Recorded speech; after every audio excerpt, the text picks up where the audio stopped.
taxes. The tax refunds continue to drop. There's new data from the IRS, and it reports a 16.7% drop in refunds this year compared to last year. Now, this is the first year taxpayers are submitting their returns under the Tax Cuts and Jobs Act, which went into effect last year. Joining us is Yahoo Finance's Kristin Myers from the newsroom. Is it fair to compare the drop in refund this year with last year, or are we missing something?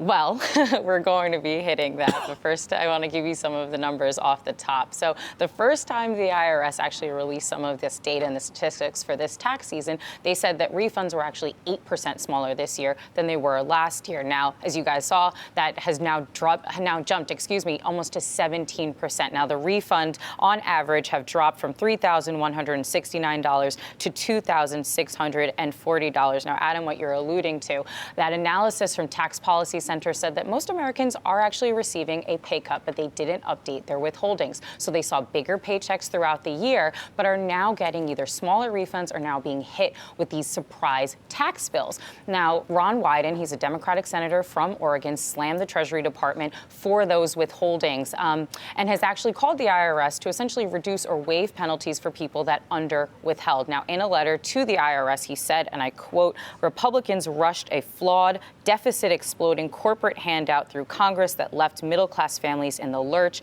Unless the IRS acts, millions of hardworking Americans will be forced to pay penalties on a tax bill they didn't see coming." Now, the Government Accountability Office, the GAO, did warn the IRS and the Treasury Department last summer, saying that people were not updating their withholdings and that as many as 21% of taxpayers, that's 30 million people, were going to be facing penalties this year.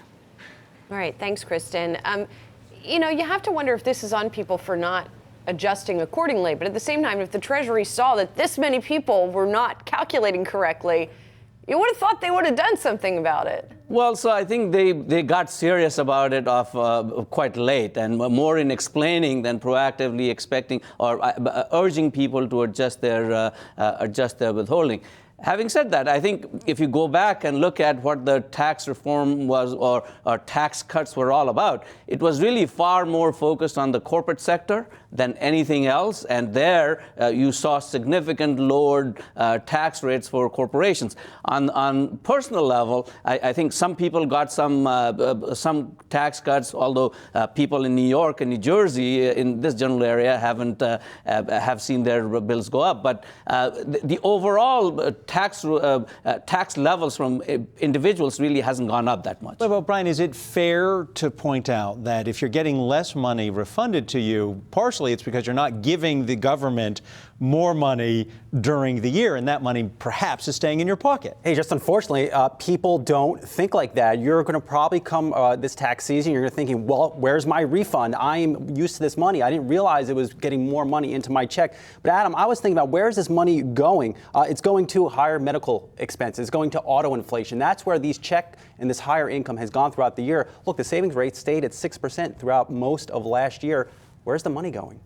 Well, but to your point, when you put together what you're saying about corporate and what you're saying about the personal savings rate and what people are doing with this money, and sort of going back to the theme last hour of what Torsten was talking about, temporary versus more structural or permanent, I mean, is this a big macroeconomic deal at the end of the day? I mean, what's the outcome of the tax cuts? Not the outcome of the tax cuts is a very large U.S. deficit. That is probably the most important outcome of the tax cuts, and that effectively reduces our ability to come out of a recession meaningfully. So we should not forget that.